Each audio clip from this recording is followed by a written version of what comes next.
क्या राजस्थान की राजनीति की बिसात अब पूरी तरह से पलटने वाली है?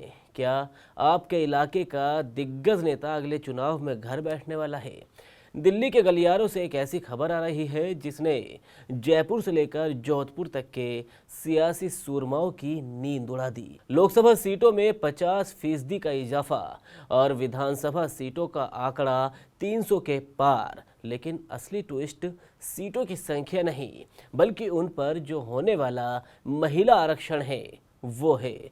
आज के 8 PM शो में हम डिकोड करेंगे मदन राठौड़ के उस दावे को जिसने राजस्थान की सियासत में भूचाल ला दिया है। और न सिर्फ मदन राठौड़ का दावा, बल्कि केंद्र की सियासत में जो कुछ संसद में और गलियारों में सियासी देखने को मिल रहा है वो सब आपको बताएंगे 8 PM शो में। दरअसल हाल ही में बीजेपी प्रदेश अध्यक्ष मदन राठौड़ ने एक बड़ा दावा किया। उन्होंने संकेत दिए कि आगामी परिसीमन यानी कि डीलिमिटेशन के बाद राजस्थान विधानसभा की सीटों की संख्या 200 से बढ़कर 304 हो सकती है। वहीं लोकसभा की सीटें भी 25 से बढ़कर करीब 38 से 40 तक की पहुंच सकती है। मदन राठौड़ का कहना है कि प्रधानमंत्री मोदी की मंशा आधी आबादी को उनका पूरा हक देने की है। लेकिन विपक्ष, खासकर नेता प्रतिपक्ष टीकाराम जूली ने इस पर बड़े सवाल खड़े कर दिए। टीकाराम जूली का कहना है कि जब अभी तक परिसीमन आयोग का गठन नहीं हुआ तो बीजेपी नेताओं को सीटों का सटीक आंकड़ा कैसे पता चल गया? क्या पर्दे के पीछे कोई और स्क्रिप्ट लिखी जा रही है? नारी शक्ति वंदन अधिनियम कोई सामान्य कानून नहीं है, ये नए भारत की लोकतांत्रिक प्रतिबद्धता है। हम वो बाधाएं हटा रहे हैं जो सदियों से हमारी माताओं बहनों को निर्णय लेने की प्रक्रिया से दूर रखती थी। अब देश की संसद और विधानसभा में बेटियों की गूंज भी सुनाई देगी। अब प्रधानमंत्री का ये विजन साफ करता है कि 2026 के बाद होने वाला परिसीमन सिर्फ संख्या नहीं बढ़ाएगा, बल्कि भारतीय राजनीति के लिंग अनुपात को भी बदल कर रख देगा। 33% आरक्षण का मतलब है कि हर तीसरी सीट पर महिला उम्मीदवार का होना अनिवार्य होगा। जहां सरकार इसे ऐतिहासिक बता रही है, तो वहीं कांग्रेस सांसद राहुल गांधी ने इसे एक अधूरा सच करार दिया। सुनिए उनका बयान। जो मोदी जी चाहते हैं हो जाए, तो जो छोटे स्टेट्स हैं, साउथ के स्टेट्स हैं और नॉर्थ ईस्ट के स्टेट्स हैं, उनका रिप्रेजेंटेशन कम हो जाए, उनको भयंकर नुकसान होने वाला है। और मैं इसको एंटी नेशनल एक्टिविटी मानता हूं। हमारा जो स्टैंड है वो बिल्कुल क्लियर है। अगर आपको करना है तो ओबीसी सेंसस का जो डेटा है उसके बेसिस पे कीजिए, 2026 के सेंसस के बेसिस पे कीजिए, 2011 के सेंसस के बेसिस पे मत कीजिए, क्योंकि उसमें ओबीसी का, पिछड़े वर्ग का कोई डेटा नहीं है। और अगर आप सचमुच में विमेंस बिल इंप्लीमेंट करना चाहते हो तो आपके पास विमेंस बिल पड़ा हुआ है, उसको आप इंप्लीमेंट कीजिए, हम आपको पूरा समर्थन देंगे।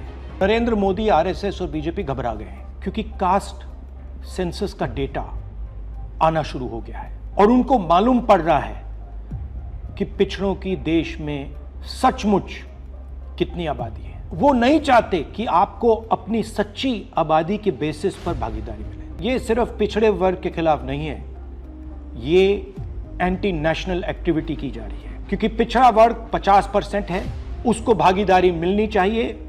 और प्रधानमंत्री आपकी भागीदारी आपसे छीन रहे हैं। भाई और बहनों, अब बहुत बड़ी बेईमानी की जा रही है। प्रधानमंत्री नहीं चाहते कि कास्ट सेंसस, नए सेंसस, ओबीसी सेंसस के बेसिस पे यह निर्णय लिया जाए। वो चाहते हैं कि 2011 का सेंसस यूज किया जाए, जहां पे पिछड़े वर्ग का नंबर है ही नहीं।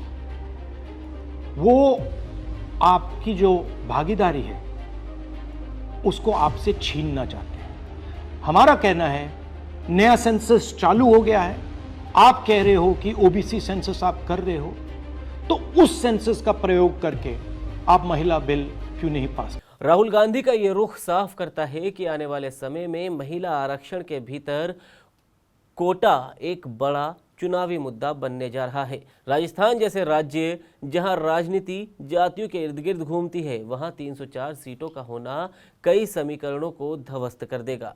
104 नई सीटें आने से युवाओं और जमीनी कार्यकर्ताओं को भी मौका मिलेगा।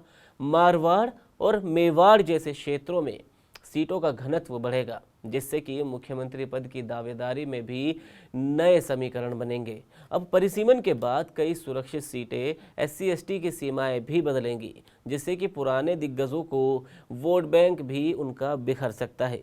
लेकिन सबसे बड़ा डर यही है कि कल्पना कीजिए एक ऐसी सीट जहां पिछले साल से कोई एक दिग्गज नेता का राज करता हुआ आया है। अब अगर परिसीमन के बाद वह सीट महिला आरक्षित घोषित कर दी गई तो उस दिग्गज नेता का क्या होगा? कई वरिष्ठ नेता जो 70 साल की उम्र पार कर चुके हैं, उनके पास अपनी सीट छोड़ने के अलावा लगता नहीं कि कोई और विकल्प बचेगा। जैसे पंचायतों में सरपंच पति का कल्चर है, वैसे ही अब विधानसभा में विधायक पति का ट्रेंड देखने को मिल सकता है। दिग्गज नेता अपनी पत्नी, बेटी या बहू को मैदान में उतारकर अपनी सत्ता बचाने की भी कोशिश करते हुए नजर आएंगे। अब जब स्थापित नेताओं की सीटें छिनेंगी तो पार्टी के भीतर बगावत होना भी तय है। जो नेता दशकों से तैयारी कर रहे हैं, वे अचानक अपनी सीट किसी और के लिए छोड़ना पसंद कतई नहीं करेंगी। प्रदेश में 50% लोकसभा सीटें बढ़ना और विधानसभा का विस्तार होना राज्य के विकास के लिए अच्छा हो सकता है, क्योंकि छोटे निर्वाचन क्षेत्र होने से जनता की पहुंच विधायक तक आसान होगी। लेकिन असली परीक्षा राजनीतिक दलों की होगी। तो क्या वे वास्तव में सशक्त महिलाओं को टिकट देंगे या फिर रबड़ स्टैंप उम्मीदवारों के जरिए पीछे से सत्ता चलाएंगे?